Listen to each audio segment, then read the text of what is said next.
पार्थ जरा इधर आना बेटे। सानवी जी ने अपने बेटे को आवाज दी। क्या हुआ मम्मा? पार्थ ने स्टोर रूम से आते हुए पूछा। जरा ये सबसे ऊपर के खाने में रखा हुआ संदूक तो उतारो, सानवी जी ने कहा। संदूक उतारते हुए पार्थ बोला, क्या रखा इसमें मम्मा? जो इतना भारी है, इसमें तुम्हारे हम सबके जीवन की मीठी मीठी सी यादें हैं। पुराने एल्बम, तुम्हारे बचपन के खिलौने कपड़े, सानवी जी मुस्कुराते हुए बोली। पार्थ ने संदूक में रखे कुछ एल्बम्स निकालते हुए कहा, अरे वाह, मैं भी दो देखूं। एक एल्बम के पन्ने पलटते हुए सहसा एक तस्वीर पर पार्थ की नजर रुक गई। उस तस्वीर में 1 साल के पार्थ को 13-14 साल की एक लड़की राखी बांध रही थी। दोनों ही उस तस्वीर में बड़े प्यारे लग रहे थे। ये कौन है मम्मा? मुझे कुछ याद नहीं आ रहा है इसके बारे में, तस्वीर देखते हुए पार्थ ने पूछा। सानवी ने कहा, अरे ये हमारी पुरानी काम वाली मुन्नी की बेटी काजल है। ये फोटो तब की है जब तू 1 साल का था। राखी का त्योहार था। काजल तुझे छोटे भाई जैसा ही स्नेह करती थी, तो मैंने बोला कि वही बात दे तुझे राखी, क्योंकि और कोई बहन तो थी नहीं तेरी। मुन्नी भी तुझे बहुत प्यार करती थी, तुझे लल्ला कहकर बुलाती थी। दोनों माँ बेटी। ये राखी भी काजल ने खुद बनाई थी। अरे वाह, तस्वीर देखकर ही लग रहा है वो मुझे कितना स्नेह करती होगी। अभी कहाँ रहती है काजल दीदी? पार्थ ने पूछा। संदूक में रखी और चीजें देखते हुए सानवी बोली, इन लोगों में तो कम उम्र में ही शादी हो जाती है, तो अपने ससुराल में ही होगी। उस मोहल्ले को छोड़े 25 बरस बीत गए, फिर मुलाकात भी नहीं हुई किसी से। अब तो बड़े बड़े बच्चे होंगे इसके। अपनी माँ की बात सुनते हुए पार्थ ने कहा, देखो ना मम्मा, अगले ही महीने राखी है। कितने अच्छे वक्त पर यह तस्वीर मिली मुझे, और पता चला कि मेरी भी कोई बहन है। इस बार मैं अपनी कलाई सूनी नहीं रहने दूंगा। अभी जाता हूँ काजल दीदी की माँ से उनके ससुराल का पता लेने। तेरा इतना मन है तो जा, पर खाने के वक्त तक आ जाना, सानवी ने कहा और वापस अपने काम में लग गई। उधर पार्थ कुछ ही देर में उस मोहल्ले में खड़ा था जहां वो कभी रहते थे। उनकी पुरानी काम वाली मुन्नी, जो काजल की माँ थी, वो भी वहीं रहा करती थी। लोगों से पूछते पूछते आखिर पार्थ मुन्नी के घर पहुंच ही गया और दरवाजे पर दस्तक दी। आवाज़ सुनकर लगभग 10 बरस की एक लड़की ने दरवाज़ा खोला। काजल दीदी की माँ यहीं रहती हैं? पार्थ ने पूछा। कौन है गुड़िया? उस लड़की को किनारे कर एक बूढ़ी सी महिला आकर दरवाजे पर खड़ी हो गई और कौतूहल से पार्थ को देखने लगी। इससे पहले कि वो कुछ पूछती, पार्थ ने कहा, आप ही हैं मुन्नी मौसी हैं? मुन्नी तो मैं ही हूँ, पर आप कौन हैं? मुन्नी ने हैरत से पूछा। मुन्नी के पैर छूते हुए पार्थ ने कहा, मैं पार्थ, मेरा मतलब आपका लल्ला। कुछ याद आया? दिमाग पर जोर डालते हुए सहसा मुन्नी को पार्थ और उसका परिवार याद आ गया। पार्थ के सर पर हाथ फेरते हुए वो रो पड़ी। मुन्नी के आंसू पोंछते हुए पार्थ ने कहा, इतने बरस बाद आपका लल्ला आपसे मिलने आया है और आप रो रही हैं। चलिए मुस्कुराइए और मुझे घर में तो आने दीजिए। सारी बातें क्या दरवाजे पर ही कर लेंगी? अरे हाँ हाँ लल्ला, आओ ना, लेकिन ये घर तुम्हारे बैठने लायक नहीं है बेटा, मुन्नी हिचकिचाते हुए बोली। ऐसा कुछ भी नहीं है मौसी, कहते हुए पार्थ घर के अंदर चला गया। वो लड़की गुड़िया जिसने दरवाज़ा खोला था, हैरान सी इन दोनों की बातें सुन रही थी। जब मुन्नी ने उससे कहा कि जा मामा जी के लिए कुर्सी तो ला, तब पार्थ का ध्यान गुड़िया की तरफ गया। मामा जी शब्द सुनते ही पार्थ ने पूछा, अरे क्या ये काजल दीदी की बेटी है? मतलब दीदी ससुराल से आई हुई हैं? वो अभागी क्या आएगी ससुराल से लल्ला, यहीं रहती है अपनी बेटी के साथ, कहते हुए मुन्नी की आवाज़ भर्रा गई। आप ऐसा क्यों कह रही हैं मौसी? पार्थ ने हैरानी से पूछा। तब मुन्नी ने किसी तरह खुद को संयत करते हुए बताया, हमारे यहाँ 16 बरस की होते होते लड़कियों की शादी कर देना अच्छा मानते हैं, लेकिन काजल के गहरे रंग के कारण कोई लड़का इसे पसंद ही नहीं करता था। जब ये 20 पार कर गई, तब आखिरकार हार कर हमने एक बड़े उम्र के लड़के से इसकी शादी कर दी ताकि समाज में ताने ना मिले, लेकिन वही हमारी सबसे बड़ी गलती बन गई। वो आदमी नशे की लत का शिकार था और नशे में रोज रात इसके साथ मारपीट करता था। कई कई दिन इसे भूखा छोड़ देता था, फिर भी इसने हमें कुछ नहीं बताया। और चुपचाप सहती रही। किसी तरह दिन कट रहे थे। अक्सर कई कई दिनों के लिए घर से भाग जाता। पूरे 10 बरस बाद गुड़िया का जन्म हुआ। तब लगा कि शायद सब ठीक हो जाएगा, लेकिन एक तो इतने सालों के बाद संतान का जन्म और वो भी बेटी। यह खबर सुनते ही ना जाने उस आदमी पर कैसा खून सवार हो गया कि उसने मेरी फूल सी बच्ची का सर दीवार से भिड़ा दिया। दिमाग पर चोट लगने के असर से मेरी कजली पागल हो गई। तब यहाँ सबसे झगड़ा करके मैं उसे और उसकी बेटी को लेकर आ गई। कैसे मरने के लिए छोड़ देती लल्ला, है तो मेरा ही खून। मुन्नी की बातें सुनकर पार्थ रो पड़ा। कुछ वक्त के लिए उसे समझ ही नहीं आया कि क्या कहे। फिर किसी तरह खुद को संयत करते हुए पूछा, सबसे लड़कर क्यों लाना पड़ा आपको दीदी को? यहाँ तो सब उनके अपने ही है ना। क्या अपने लल्ला? इस समाज का तो तय नियम है कि लड़की की डोली मायके से और अर्थी ससुराल से निकलनी चाहिए, और अगर ऐसा ना हो तो समाज स्त्रियों पर ही तोहमत लगा देता है। कजली के दोनों भाई और पिता शादी के बाद इसका बोझ नहीं उठाना चाहते थे। जब मैं इसे यहाँ लेकर आई तो सबने कहा कि इसे और इसकी बेटी को वहीं छोड़ आऊं। इससे अच्छा घर भर नहीं मिला। ये इसका भाग्य था। वो तो ये घर मैंने किसी तरह जोड़ तोड़ करके बनवाया था, इसीलिए मैं भी अड़ गई। तब मेरे दोनों बेटे और पति घर छोड़कर चले गए। बड़ी मुश्किल से जब्त किए हुए मुन्नी के आंसू इस बार छलक उठे। पार्थ ने खामोशी से अपना हाथ मुन्नी के हाथ पर रख दिया, मानो कहना चाह रहा हो, मैं समझता हूँ आपका दुख। इनकी बातें चल ही रही थी कि अचानक बर्तन गिरने की आवाज़ आई। गुड़िया आवाज़ की दिशा में भागी। उफ, लगता है कजली फिर उठकर रसोई में पहुंच गई, कहती हुई मुन्नी भी उधर जाने के लिए उठी। पार्थ भी पीछे पीछे पहुंचा तो देखा फटे हाल स्थिति में काजल एक थाली हाथ में लिए उसे चाट रही थी। यह देखकर उसका मन पीड़ा से भर उठा। देखा ना लल्ला, रोज तरह तरह के पकवानों की जिद करती रहती है। मैं झूठी कह देती हूँ कि रखा है थाली में, तो इसी तरह थाली उठाकर चाटती है। इस उम्र में अब ज़्यादा काम भी तो नहीं होता मुझसे कि ज़्यादा पैसे कमा पाऊँ। कहाँ से लाऊँ मैं पकवान?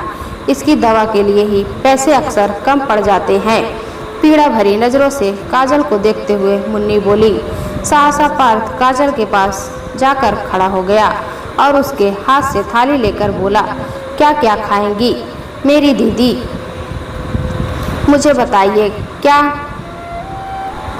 तुम लाकर दोगे? तुम खिलाओगे मुझे अच्छी अच्छी चीजें? काजल ने मासूमियत से पूछा। पार्थ ने उसके बालों को सहलाते हुए कहा, हाँ हाँ, मैं आपको सब खिलाऊंगा। आखिर आप मेरी दीदी जो हैं। दीदी? मैं दीदी हूँ तेरी? तुम राजू पप्पू हो क्या? काजल ने अपने दोनों भाइयों का नाम लेते हुए पूछा। नहीं दीदी, मैं आपका लल्ला हूँ। पार्थ के ये कहते ही काजल तालियां बजा बजा कर हंसते हुए कहने लगी, देखो देखो, इतना लंबा लल्ला। उसे यूं हंसता देखकर पार्थ को बहुत अच्छा लग रहा था। मुन्नी और गुड़िया भी हैरान थी कि पहली बार काजल ने किसी अजनबी, खासकर पुरुष को देखकर हिंसक व्यवहार नहीं किया था। वो भी तब जब पार्थ ने उससे उसकी थाली भी ले ली थी। शायद नेह के बंधन का एहसास उन्हें एक दूसरे से जोड़ रहा था। काजल अब एक करके पकवानों का नाम पार्थ को गिना रही थी। जब उसकी बात खत्म हो गई तब पार्थ ने कहा, दीदी आप बस थोड़ा वक्त दीजिए। आपका भाई यूं गया और यूं आया। मुन्नी पार्थ को रोकती रह गई, लेकिन वह निकल गया। अपने घर पर फ़ोन करके उसने कह दिया कि उसे आने में शाम हो जाएगी। सानवी जी ने कारण पूछा तो पार्थ ने कहा, फ़ोन पर नहीं बता पाऊँगा मम्मा, आकर बताता हूँ सब। 1 घंटे बाद शहर के सबसे अच्छे रेस्टोरेंट से वो काजल की बताई हुई सारी चीज़ें और सबके लिए नए लेकर हाजिर था। लेकिन तब तक काजल दवा के असर से सो चुकी थी। उसके जागने का इंतजार करते हुए पार्थ वहीं रुका हुआ था। हिम्मत करके उसने मुन्नी से पूछा, मौसी, दीदी इस तरह फटे पुराने कपड़ों में बिखरे बालों में क्यों रहती हैं? बेटा, हमने बहुत कोशिश की इसे ढंग से रखने की, लेकिन अच्छे कपड़े देखते ही ये मारपीट करने लगती है। एक रात में ही किसी तरह इसकी चोटी कर दी। तो जगने पर इसने रोते हुए अपने बाल ही जला दिए, इसलिए अब हमने जिद करना ही छोड़ दिया है। मुन्नी ने बेबसी से कहा। एक पैकेट मुन्नी के हाथ में रखते हुए पार्थ बोला, आप कहें तो मैं एक बार कोशिश करूं। मुन्नी ने देखा उस पैकेट में काजल के साथ साथ गुड़िया और उसके लिए नए कपड़े थे। नहीं लल्ला, मैं तुझसे ये सब नहीं ले सकती, तू कोशिश कर, लेकिन मैं उसके लिए पुराने सही सलामत कपड़े निकाल देती हूँ। मुन्नी ने कहा। पार्थ पैकेट वापस लेने से मना करते हुए बोला, अच्छा क्यों नहीं ले सकती आप मुझसे? लल्ला भी कहती हैं और औपचारिकता भी निभाती हैं। वैसे भी आज पहली बार मैंने अपनी भांजी को देखा है, तो खाली हाथ अच्छा लगता है क्या? फिर दीदी ने मुझे जो राखी बांधी थी उसका तोहफा भी तो देना बनता है, ये मेरा हक है। तू तो जन्मजात जिद्दी है, बिल्कुल अपनी माँ की तरह। जा ठीक है, मैं हारी तू जीता, मुन्नी बोली। तभी काजल की आवाज़ आई, अरे लल्ला भैया तुम आ गए, कहाँ है पकवान दो ना? पार्थ ने खाने के डिब्बे दिखाते हुए कहा, हाँ दीदी सब ले आया हूँ, लेकिन खाने से पहले आपको मेरी एक बात माननी होगी। मैं सब मानूंगी, जल्दी बोलो, काजल ने डिब्बों की तरफ देखते हुए बाल सुलभ भोलेपन से कहा। तब पार्थ ने उसके हाथ में नए कपड़े और कंघी रखते हुए कहा, आपको ये कपड़े पहनने होंगे और बाल भी बनाने होंगे मेरी अच्छी दीदी की तरह। कपड़ों और कंघी को देखते ही सहसा काजल जोरों से रो पड़ी और रोते रोते बोली, नहीं पहनने मुझे अच्छे कपड़े, नहीं बनाने बाल, फिर सब मुझे पकड़कर वहीं छोड़ आएंगे, वो बहुत मारेगा मुझे, नहीं जाऊंगी मैं। पार्थ ने काजल को संभाला और उसके आंसू पोंछते हुए कहा, अपने भाई पर भरोसा रखिए दीदी, कोई आपको कहीं नहीं भेजेगा। आप अब अपने भाई के पास ही रहेंगी हमेशा। आपका ये भाई किसी को भी आपके पास नहीं आने देगा। हाँ सच्ची, मैं नए कपड़े पहनूंगी तब भी मुझे कहीं नहीं जाना होगा। तुम मेरे पास रहोगे लल्ला भैया, और अच्छा अच्छा खाना भी दोगे। झूठ तो नहीं बोल रहे? पार्थ की तरफ देखते हुए काजल बोली, नहीं दीदी मैं बिल्कुल झूठ नहीं बोल रहा, आपको कहीं दूर नहीं जाना होगा, बस अपने इस भाई के घर तक चलना होगा जो अब आपका भी घर है। मैं, आप, गुड़िया मौसी हम सब चलेंगे और कोई नहीं आएगा वहाँ, काजल को आश्वस्त करते हुए पार्थ बोला। उसकी बात सुनकर काजल को तसल्ली हुई और वो तुरंत ही नए कपड़े पहनकर आ गई और खुद कंघी देकर अपनी माँ से बाल बनवाए। बरसों बाद आज काजल के चेहरे पर रौनक आई थी और उसे यूं देखकर मुन्नी और गुड़िया की खुशी छुपाए नहीं छुप रही थी। पार्थ ने खुद अपने हाथों से काजल को खाना खिलाया। पेट भर खाने के बाद काजल वहीं कोने में सो गई। आज पहली बार उसे सोने के लिए दवा की ज़रूरत नहीं पड़ी थी। अब मुन्नी ने पार्थ से कहा, लल्ला अब तू जा, बहुत देर हो गई है। ऐसे कैसे चला जाऊं मौसी, मैंने दीदी से कहा है, उन्हें साथ लेकर जाऊंगा, अपने पास रखूंगा, पार्थ बोला। मुन्नी ने समझाते हुए कहा, नहीं नहीं लल्ला, तू भावुकता में ऐसा कोई फैसला ना ले जो गलत हो, इसकी जगह यही है, तू अब जा, कभी कभी आ जाना मिलने, मैं समझा दूंगी इसे किसी तरह। बिल्कुल नहीं मौसी, ये भावुकता में लिया गया फैसला नहीं है, अब तो ये भाई बहन और भांजी को लेकर ही जाएगा। मामा में दो माँ छुपे हैं, तो गुड़िया के प्रति मेरी जिम्मेदारी दोहरी हुई ना, इसे तो निभाना ही है। इतनी प्यारी सी भांजी को पढ़ा लिखा कर इसका भविष्य संवारना है, और आप भी चल रही हैं ना मेरे साथ? पार्थ ने पूरे आत्मविश्वास से कहा, हाँ मामा जी हमें ले चलो, मुझे बहुत पढ़ना है, बहुत बड़ा बनना है आपकी तरह, यहाँ गली के विद्यालय में कुछ नहीं पढ़ाते। गुड़िया पार्थ के पैरों पर झुकते हुए बोली। उसे रोकते हुए पार्थ ने कहा, पगली तुझे किसी ने बताया नहीं, मामा के पाँव नहीं छूते। पार्थ का ये सरल सहज व्यवहार देखकर मुन्नी का मन भर आया। उसने कहा, ठीक है बेटा, तू अपनी बहन और भांजी को ले जा, हक है तेरा, मैं नहीं रोकूंगी, लेकिन मैं नहीं आ सकूंगी। अंतिम सांस इसी घर में लेने की इच्छा है जहाँ कभी दुल्हन बनकर आई थी। मेरी चिंता मत करना, मैं खुद आकर तुमसे मिलती रहा करूंगी। पार्थ ने इस वक्त और जिद करना ठीक नहीं समझा। उसने कहा, लेकिन वादा कीजिए मौसी किसी भी तरह की दिक्कत होने पर, कोई परेशानी होने पर आप तुरंत मुझे बताएंगी। अब आप अकेली नहीं है, ये मत भूलिएगा। नहीं रे पगले, जिस दिन शरीर थक जाएगा तुझे बुला लूंगी पूरे हक से अपनी सेवा के लिए, मुन्नी ने पार्थ के सर पर हाथ रखते हुए कहा। कुछ देर के बाद जब काजल जगी तो पार्थ ने उससे पूछा, दीदी अपने भाई के घर चलोगी? काजल ने तुरंत मुस्कुराते हुए हाँ में सर हिला दिया। काजल और गुड़िया को लेकर जाते हुए पार्थ को मुन्नी नम आंखों से देख रही थी, साथ ही मन अपने लल्ला को ढेरों आशीष भी दे रही थी। उन्हें साथ लेकर जब पार्थ अपने घर पहुंचा तो सानवी जी और उनके पति नीरज जी को देखकर काजल डरकर पार्थ के पीछे छुप गई। काजल का हाथ पकड़ते हुए पार्थ बोला, डरो नहीं दीदी, ये तो तुम्हारे मौसी मौसा जी हैं। फिर पार्थ ने अपने माँ पापा को सारी बातें बताई।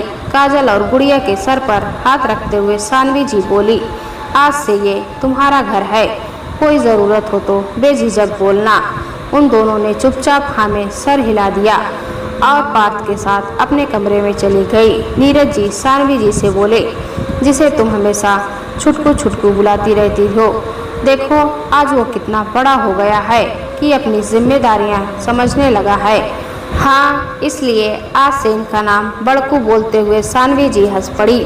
थोड़ी देर में पार्थ वापस उनके पास आया और बोला, माँ पापा, दीदी की मानसिक हालत की वजह लगभग समझ गया हूँ, इसलिए सोच रहा था क्यों न कल दफ्तर से छुट्टी लेकर उन्हें कल ही डॉक्टर खुराना के यहाँ ले जाऊँ। आखिर वो हमारे शहर के सबसे अच्छे मनोचिकित्सक हैं। और गुड़िया के लिए सोच रहा था कि विद्यालय का अगला सत्र तो अब अगले साल से ही शुरू होगा, तब तक क्यों ना घर पर ही ट्यूटर रखकर उसे पढ़ाएं और दाखिले के लिए तैयार करें। तुमने बिल्कुल ठीक सोचा है बेटे, हम भी हर संभव तुम्हें सहयोग देंगे। सानवी और नीरज बोले। अगले ही दिन से पार्थ ने काजल की चिकित्सा और गुड़िया की पढ़ाई शुरू करवा दी। जब भी वक्त मिलता वो खुद भी गुड़िया को पढ़ाता, उसके और काजल के साथ खेलता। उन्हें खुश देखकर वो बहुत खुश होता। अगले दिन राखी का त्योहार था।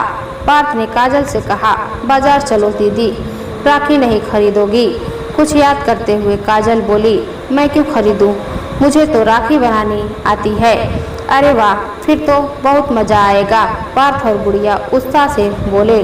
काजल के बताए अनुसार राखी बनाने का सारा सामान पार्थ लेकर आ गया। काजल ने बड़ी ही सुंदर सी राखी बनाई, जैसे कभी 1 साल के पार्थ को बांधी थी। राखी की सुबह मुन्नी भी आई हुई थी। काजल में आए हुए बदलाव को देखकर और गुड़िया की किताबें देखकर अब उसे बहुत तसल्ली थी। उसने पार्थ के सर पर हाथ रखते हुए कहा, लल्ला, तू किस पुण्य के फल से मुझे मिला रे कि इस अभागी मौसी की खाली झोली को इतनी खुशियों से भर दिया, जो हमने कभी सपने में भी नहीं सोचा था। कुछ मत कहो मौसी, बस आशीर्वाद दो कि तुम्हारा लल्ला अपनी जिम्मेदारी अच्छी तरह से निभा सके। पार्थ बोला, अब बातें बंद, राखी का मुहूर्त आ गया, जल्दी जल्दी आइए सब लोग। राखी की थाली लेकर आती हुई गुड़िया ने कहा। आज एक बार फिर पार्थ की कलाई काजल की बांधी हुई राखी से सज गई थी। दोनों भाई बहन इस क्षण में भावुक और खामोश हो गए थे। तभी खामोशी तोड़ते हुए गुड़िया बोली, जल्दी जल्दी मामा जी को मिठाई खिलाओ ना, मुझे भी तो खानी है। उसकी बात सुनकर सभी हंस पड़े।